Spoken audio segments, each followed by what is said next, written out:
Să ridice mâna cine a avut Vectra. Eu unul doar am visat la una. Era cât paci să-mi și iau, doar că era vreo 16.000 și ceva, cu TVA inclus, când salariul meu încă nu se apropia nici de 600. Mult timp de atunci.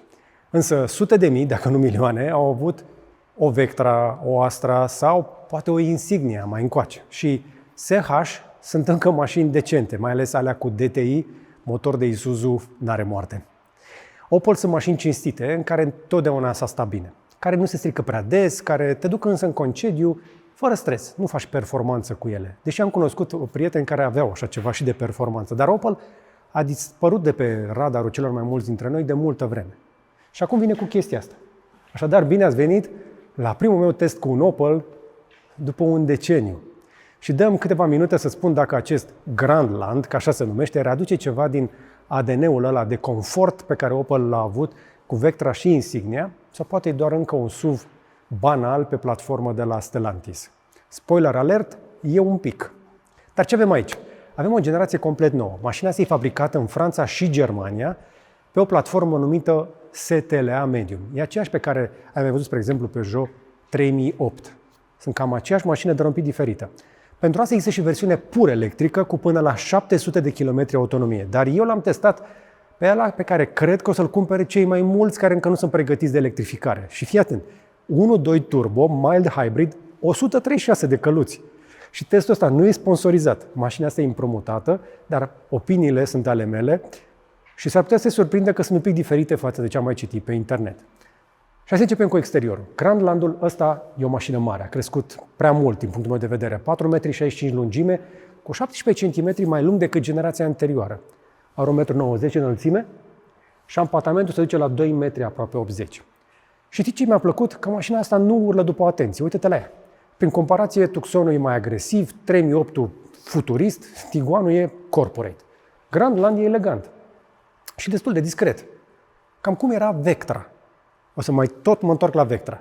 Avem în față Opel Vizor 3D cu logo-ul ăla iluminat, iar în spate inscripția Opel este iluminată permanent între stopurile alea LED. Plafonul negru, în contrast cu griul ăsta beton, arată bine. Spectaculos? Nu chiar. Dar știți ce? Nu toată lumea vrea spectacol. Unii dintre noi vor o mașină care arată bine în parcarea de la birou, fără să strige în gura mare că ăsta e ăla cu salariu mare. Ca să nu atrage atenția ANAF-ului în 2026. Problema e că Insignia a murit în 2022 și Opel n-a mai avut de atunci o mașină navă amiral, iar asta e trist. Grandlandul ar trebui să umple golul ăla. Dar ca SUV în loc de sedan. Asta este cea mai mare mașină Opel în producție și se simte, nu? Când treci pe lângă ea. Hai să mai vorbim un pic de spatele ăla de care ziceam. Uite și tu. Din lateral așa și din spate mie îmi dă un pic de vibe de BMW X6M și nu strigați la mine. BMW XM, X6 undeva în zona aia. Dar mai bine vă zic de interior. Primul lucru, scaunele. Sunt toate certificate AGR, adică sunt validate de Asociația de Ergonomie din Germania. Pe echiparea GS în fața e și ventilație și masaj. Nice to have, dar alea scumpesc mașina. Mie îmi place însă că este confortabilă. Și aici am deja primul flashback cu Vectra. Stai aici în spate sau în față și nu vrei să cobori neapărat, nu pentru că ar fi luxos, ci pentru că chiar este ergonomic. Pentru că Opel știe să facă scaune. Știa și acum 20 de ani. Totul este minimalist în mașina asta, inclusiv în față. Curat, orizontal. Apropo, în față o să găsim și butoane fizice, inclusiv pentru climatizare. Dar în rest, apropo, nu știu dacă știți, 500 de kilograme de materiale reciclate aici. Foarte tare, nu? Însă, ce mă interesează pe mine cel mai tare este că platforma asta face câteva chestii diferite față de o mașină termică obișnuită. Uite-te la tunelul de transmisie. Da, 4+1 și aici, dar se poate sta. Nu am USB-uri sau cine știe ce chestii, dar am o priză de 12 V în care pot să pun un încărcător. Aerul este controlat manual. Scaunele sunt îmbrăcate cu tapiserie și aici, mare atenție, pot fi murdărite. Dar ai niște buzunare deștepte. Buzunar aici, scaunele confortabile, vă spuneam. Combinația asta de culori îmi place, toate materialele arată bine. Prinderile Isofix sunt ascunse în spatele unor fermoare. Foarte smart ideea asta. Iar plafonul de sticlă chiar arată bine. Am inclusiv un spațiu de prins cârlige aici, pentru că am inclusiv o plasă separatoare. Mașina asta este gândită pentru europeni care mai au și animale și bagaje multe. Mânere pentru cei de aici, iluminat, încă o dată, un spațiu corect, civilizat, fără prea multe brizbrizuri, dar spații suficiente de depozitare. În total sunt vreo 35 de litri adunați prin toată mașina, iar sistemul de sonorizare, inclusiv tweetere în ușile din spate, nice. Hai în față. Bordul de aici este minimalist, curat, orizontal și au păstrat și, vă spuneam, butoanele astea fizice. Nu sunt destule pentru tot gustul meu, dar, hei, în era ecranelor fără butoane, chestia asta chiar contează. Ecran aici și, apropo, îți vând un pont ca să nu te chinui ca mine, head-up display-ul se controlează de pe ușă de aici de unde reglezi oglinzile. Tocmai ce ți-am salvat o oră de enervare în parcare, ca așa am pățit eu. Dar în 2026 ai nevoie de 2 ecrane. Asta este echiparea Edition. Pe GS urci la cei 16 inch plus acel head-up display. Ai CarPlay și Android Auto care merg wireless fără probleme, nicio problemă. Un detaliu care mi-a plăcut este Pixel Box. E un compartiment transparent iluminat sub care ai încărcarea wireless a telefonului.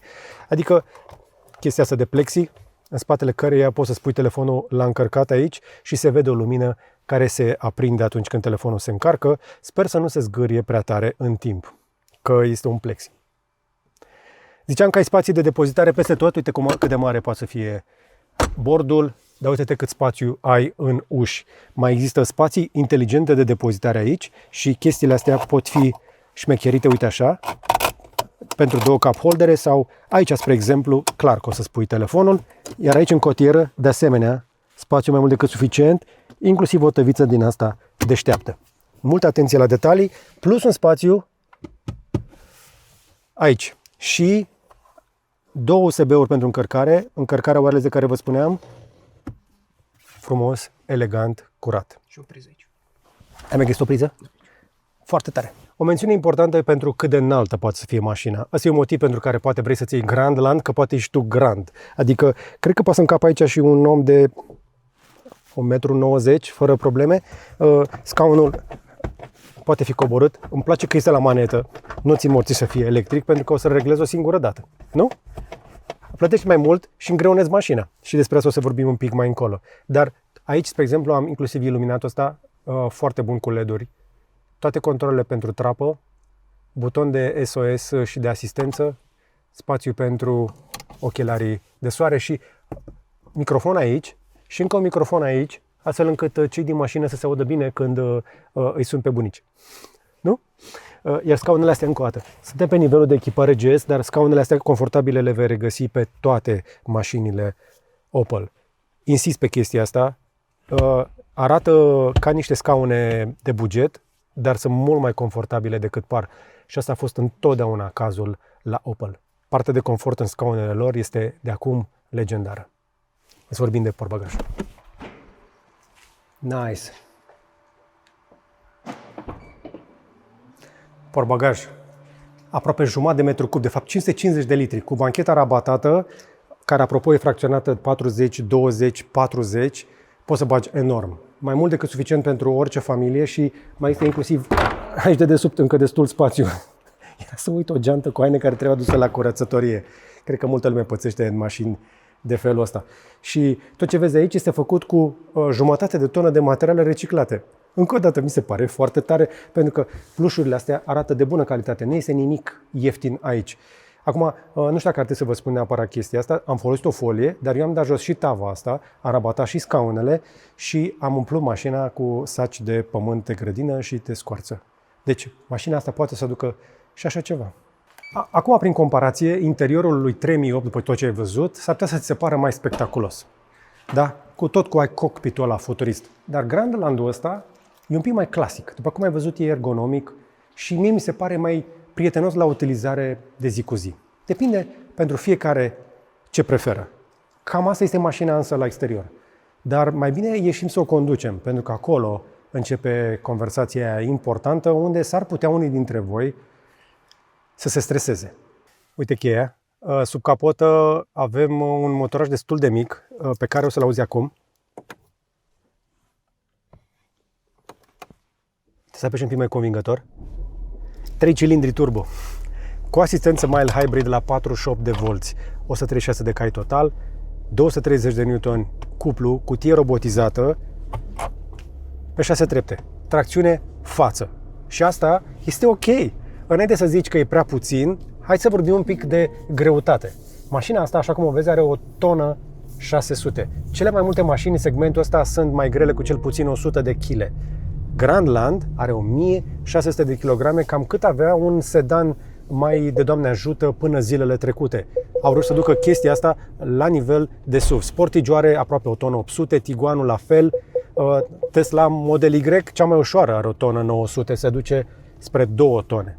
Grandland așadar este mai ușoară de la 100 până la 3-400 de kilograme față de concurență și asta se simte. Se simte când faci chestia asta, când ieși în trafic și trece peste orice fel de denivelări. Pentru că în viața reală tu nu faci 0-100, tu o să treci peste tot felul de gropi și denivelări. Uite, spre exemplu, cum este chestia asta, pe care le preia fără probleme. I-a ajutat destul de mult motorașul ăsta de acel sistem mild hybrid, pentru că altfel s-auzi destul de des asta. Până când nu calci pedala la podea, însă mașina este foarte liniștită și este ajutată de suspensia asta cu amortizoare, cu frecvență selectivă, o chestie de genul ăsta. Asta înseamnă că ai o mașină confortabilă la navetă, dar și la drum lung. Problemele o să apară la depășiri și la viteze mari. Acum trebuie să vă spun sincer, pe autostradă la peste 130 de km/h, dacă vrei să mai depășești odată, o să urle. Tricilindrul ăla începe să zbiere și o să dureze mai multe secunde decât te așteptai. Ea o să încerce să livreze, dar acolo o să-i simți limita. Dar trebuie să fim un pic sinceri. O familie cu 2 copii care face naveta în București și poate merge și prin Grecia o dată pe an, nu are problema asta cu accelerările alea. Nu ai cum. Câtă putere s-ar putea să ai nevoie?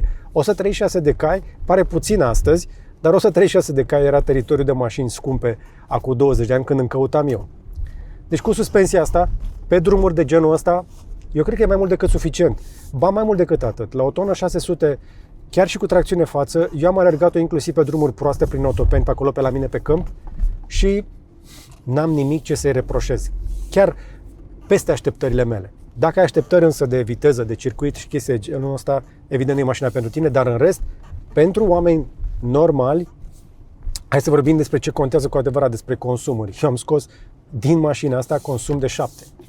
Am scos o medie pe toată durata testului de 7,3, dar am avut drumuri în condiții de vreme de genul ăsta, așa 15 grade afară, în care nu am călcat-o tare, că n-am avut unde că era aglomerat, de am scos 6-7. Și chestia asta este iarăși wow pentru o mașină atât de mare, dar nu neapărat pentru cât de înaltă este, ci pentru cât spațiu oferă celor de la interior plus spațiu de depozitare. Pentru că am condus multe SUV-uri care nu se pot apropia de consumul ăsta și de aia zic că nu trebuie neapărat să te uiți la un plug-in hybrid, încă o dată, dacă nu vrei o electrică, mai degrabă te uiți la un hibrid care face tot ce trebuie. Ziceam că am condus SUV-uri mai grele pe aceleași drumuri și nu s-au comportat la fel de bine, nici unul. Pentru că alea o să tremure și o să facă așa ca niște bărci. Dacă suspensiile sunt moi, o să facă exact ca o barcă. Dacă sunt mai tari, că e mașina mai puternică, o să bate și o să troncăne. Și aici se simte avantajul unei mașini mai ușoare. Mi-e dor de o mașină ușoară. Eu cred că atunci când o să apară o mașină electrică de dimensiunile astea, sub o tonă 600, atunci o să vedem următoarea revoluție și pe confort. Pentru că pe o mașină electrică nu poți obține trecerile astea peste de nivelări atât de ușoare pe o suspensie standard. Da? E valabil și pentru competiție, apropo, inclusiv de variante. Vă spuneam Hyundai, Kia, Peugeot, toate celelalte sunt mai grele ca asta. Deci, acest Grandland nu este o mașină de performanță. Este o mașină de confort și eficiență și asta este mai mult decât ok. Chiar nu am ce altceva să zic în legătură cu ea. Uite cât de bine se și virează. Am intrat cu ea peste tot unde am avut treabă. Mi-aș plăcut să fie un pic mai compactă și, sincer, mi-e dor să conduc și să testez și o Astra. Dar, în realitate, trebuie să spun încă un minus. Sunt atât de multe SUV-uri zilele astea, încât am impresia că oamenii mei au nebunit. Toată lumea vrea câte un SUV de felul ăsta ca să vadă de sus sau să se simtă în siguranță. Oare avem nevoie de toate lucrurile astea? Nu știu dacă trebuie neapărat, dar Ăsta este efectul marketingului și despre asta am vorbit într-un material la care lucrez și pe care o să-l public aici pe canal, în care încerc să explic cum am ajuns să înlocuim Vectra cu așa ceva. Măcar Opel a reușit să facă chestia asta să funcționeze. Acum, pentru că mașina asta va fi cumpărată mai ales de familie, să vorbim pe de partea de siguranță, Grandlandul vine foarte bine echipat din standard. Are frânare automată de urgență, că e obligatorie, detectează pietoni, ține banda și recunoaște și semne de circulație. S-ar putea să vrei să oprești asta dacă nu vrei bingănel, că indicatoarele de la noi nu sunt ce trebuie. Ai și limitator de viteză, încă o dată, toate sunt în standard. Ai și niște pachete suplimentare cu cruise control adaptiv, highway integration, nu le-am testat, nu sunt fan. Poate fi însă semi-autonomă pe autostradă, că ține banda, v-am spus, și distanța, se oprește și pleacă singură în trafic. Tot mai multe mașini fac chestia asta, din ce în ce mai bine, asta nu o face ideal. Mai este inclusiv opțiune însă de night vision. Cameră cu infraroșu care vede pietoni și animale la 100 de metri în față noaptea. Nu am pe mașina asta, dar am auzit că există pe Grandland. Pe un drum de țară, fără iluminat, ar putea să fie o treabă bună. E o funcție care altădată era pe mașini de 100 de mii. Nici astăzi nu găsești însă pe mașini de 60 de mii. Dar pe Grandland, apropo, e opțiune dacă vrei. Însă, destul despre toate detaliile astea tehnice, probabil că de acum te-ai cam lămurit. Mai rămâne însă doar argumentul banilor, așa că hai să vorbim despre bani. Hai să tragem câteva concluzii. Grandlandul ăsta cu 1.2 benzină, mild hybrid, pornește de pe la vreo 33.000 de euro în România în echiparea Edition. Dacă vrei GS cu tot ce trebuie, te duci spre vreo 38.000 de euro înainte de oferte promoționale. Eu zic să insiști, Opel a dat întotdeauna reduceri destul de serioase. Verificați pe configurator, v-am spus, prețurile se mai schimbă, mergeți în showroom, trageți de vânzător dacă vă interesează mașina. Dar trebuie să o punem un pic în context, pentru că de la 33.000 de euro, cât ar costa un Grandland de bază cu 136 de cai, o tonă 600, la aceiași bani, Hyundai îți dă Tucson cu 215 cai, full hybrid cu garanție 5 ani. Mai Sportage, 230 de cai. Și asta este o conversație pe care Opel trebuie să o câștige un pic diferit, că nu poate să o câștige la cifre. Mai Tiguanul, care e mai scump la o echipare comparabilă, 3008 cam aceeași platformă, același motor, preț similar, interiorul la mai futurist, e oricum din același grup. Deci, practic, mașina asta e frate geamăn, cu altă personalitate, cu o mașină franțuzească, pentru că Opel e o marcă franțuzească de acum. Și jos, de desubt, vine Dacia Bigster cu 10.000 de euro mai puțin, care face 80% din chestiile astea. Dar e altă clasă de materiale, alte finisaje. Pentru mulți va fi suficient, dar nu o să ai același confort ca aici. Deci ce are Grandlandul ăsta în plus față de toți? Confort, scaunele alea cu aghiere, izolația fonică foarte bună, night vision, pixel pe față și fabricat în Germania. Și greutatea mică, din punctul meu de vedere, care o să însemne consumuri mai mici pe toată durata de viața mașinii, la frâne, anvelope și altele. Dar ce nu are? Nu are putere. Și nu are un preț care să te facă să zici shut up and take my money. Nu mai caut altceva. Toată lumea vrea un showstopper, ceva care să te convingă pe loc. Ei bine, Opel are nevoie și de o reducere sau de o echipare specială pentru România ca să facă prețul irezistibil. Asta este singura lor problemă, pentru că la 33.000 e o alegere bună. La 30.000 ar fi un shut up and take my money, ar fi o alegere evidentă, da? N-ai mai stat foarte mult să te gândești pe segmentul ăsta, deși sunt opțiuni destul de multe. Deci, încă o dată, pentru cine e mașina asta? Recomandarea mea, ia-ți așa ceva dacă vrei confort pe drum lung, vrei spațiu generos pentru familie și oameni înalți, vrei interiorul ăsta plăcut, fără prea multe pretenții de premium, luxury, asistenți, animații, cine știe ce softuri, dar vrei și un consum rezonabil la viteze normale, fără să o calci tare pe autostradă și vrei o mașină făcută în Germania mai pe old school. Deci dacă tatăl tău a avut Vectra și a fost mulțumit de ea 10-15 ani, Grandlandul pare un upgrade de acum logic. E cam aceeași filozofie, o să te ducă bine, confortabil, fără prea multă dramă. Cine să nu o cumpere? Acum, din nou, fiecare hotărăște pentru banii lui, dar dacă vrei mai multă putere, nu o să fie asta, însă plug-in hybridul are vreo 195 de cai. Sau poate versiunea electrică. Nu cumpăra dacă vrei 4x4, pentru că pe mild hybrid nu există. Nu are priză. Deci nu cumpăra, de asemenea, dacă vrei să mai tragi o remorcă, limitele astea e de 850 de kg și va munci din greu. Și un sfat sincer, dacă bugetul permite și ai priză acasă, te poți uita și la un plug-in hybrid de 195 de cai, cu 87 de km de autonomie electrică pe hârtie. Dar după cum știți, nu sunt fan de plug-in hybrid, de-aia am testat un mild. Naveta pe electric, drumurile lungi pe benzină sunt scenariul de utilizare așadar destul de îngust de acolo. Deci asta e probabil versiunea care are cel mai mult sens pentru cei care nu sunt pregătiți de trecerea la electric full. Doar că aia plug-in hybrid este sensibil mai scumpă, asta nu trebuie încărcată. De-aia v-am arătat-o. Da? Eu la banii ăștia mi-aș lua întotdeauna pur electrică, dar nu sunt eu singurul client din piață și mă uit și la consum. În final trebuie să vorbim și despre elefantul din încăpere. Este sau nu un Peugeot 3008 cu emblemă de Opel? Pentru că mulți o să întrebe chestia asta. Pentru că da, platforma e identică, motorul e identic, cutia de viteze e la fel. Suspensia însă e calibrată diferit. Și scaunele sunt diferite, v-am spus, a la Opel. Interiorul e și el diferit, iar Opel a păstrat butoane fizice, Peugeot cam nu. Designul e un pic complet altceva.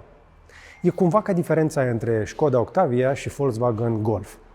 Puțin lumea știe că sunt cam aceeași platformă, dar mașini diferite și asta nu este o rușine. Sunt abordări diferite pentru clienți diferiți. V-am spus, nu toată lumea este pregătită să se mute într-o mașină electrică încă.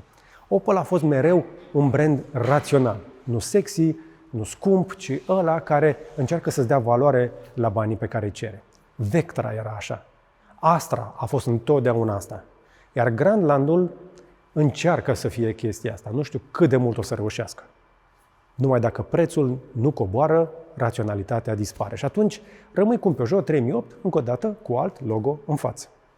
Am promis tot adevărul, nu este un material sponsorizat. Deci, în concluzie, Grandlandul ăsta cu 1.2 mild hybrid nu e mașina pe care o cumperi după specificațiile de pe hârtie. Recomandarea mea o cumperi pentru că stai pur și simplu bine în ea, pentru că absorbe bine drumurile noastre și am condus-o pe niște drumuri proaste și pot să confirm. Și asta pentru că este ușoară, dar mai ales este economică la viteze de oameni normali. Este o mașină care poate să facă consum de mașină mică, deși e mare. Interiorul, spațiu, confortul, toate astea spun premium, motorul spune însă destul de grijă la buzunar. Și poate că chestia asta este de ajuns pentru o familie care face naveta zilnic, nu o calcătare pe autostradă, dar merge în concediu cu mașina și nu vrea să streseze de prize, 136 de cai pe o tonă 600, cu suspensia asta și cu scaunele astea, eu cred că sunt super ok. Opel mai trebuie doar să-și facă temele, încă o dată v-am spus, la preț, da? La 33.000 e opțiune bună, la 30.000 ar fi opțiunea evidentă și insist la capitolul ăsta. Întrebarea e dacă tatăl tău, care o fi avut Vectra, dacă îl pui într-un Grandland, ar aproba mașina asta. Pentru că se schimbă generațiile și se pare că generația asta vrea mai mult SUV. Eu totuși îmi doresc ca Opel să se întoarcă și să ne ofere și niște sedanuri mai joase. Nu toată lumea vrea SUV. Dar dacă vreți o comparativ cu alte mașini, trebuie să mai conduc și un 3008, dar un Tucson am condus deja, aveți link pentru el mai jos sau îl găsiți pe canal. Dacă ați avut Vectra, Astra, Insignia, spuneți-mi însă cum vi se pare voi evoluția. Mai are Opel vreo șansă? Vi se pare o mașină care v-ar mai putea convinge să mai dați banii? Sau, încă o dată, mai este doar un Peugeot? Cam atât însă despre acest Opel Grandland. Încă o dată vreau să le mulțumesc celor de Opel care ne-au împrumutat mașina pe o durată suficient de lungă încât să apuc să o chinui și să o torturez așa cum se cuvine. Și pentru că am torturat-o inclusiv pe drumuri proaste, a trebuit după aceea să vin să o curăț aici la prietenii noștri, la Marius Rednic, în atelierul lor, unde se și filmează foarte fain și le sunt recunoscător pentru asta. Vă las un link pentru ei, încă o dată, mai jos în descriere. Like dacă ți-a plăcut, un share să vadă și prietenii și un subscribe dacă n-ai făcut-o deja. Și până data viitoare, să vă fie numai bine!